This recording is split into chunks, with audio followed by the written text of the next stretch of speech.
Danes popoldne je v baziliki svetega Janeza v Lateranu v Rimu na praznik posvetitve te bazilike potekalo škofovsko posvečenje.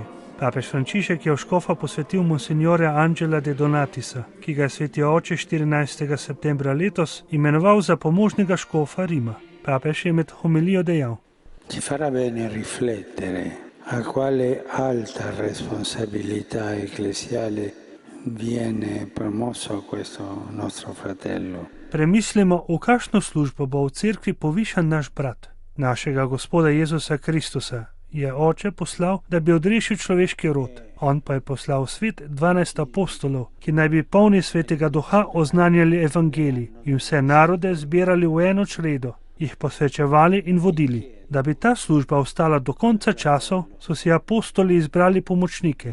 Tem so dar svetega duha, ki so ga prejeli od Kristusa, izročili s polaganjem rok in jim podelili polno zakramenta svetega reda. Tako se je iz roda v rod ohranjalo po neprekinjeni vrsti škofov prvotno izročilo in do naših časov traja in raste zeličarjevo delo.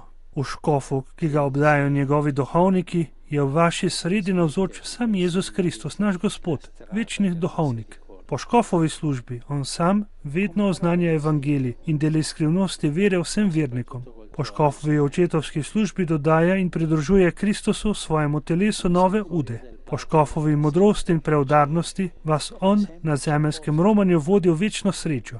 Zato s hvaležnim in veselim srcem sprejmite našega brata, ki ga mi škofje s polaganjem rok pridružujemo našemu škofovskemu zboru. Spoštujte ga kot Kristusovega služabnika in delivca Božje skrivnosti. Pričevati mora namreč za evangelij resnice in opravljati službo duha in pravičnosti.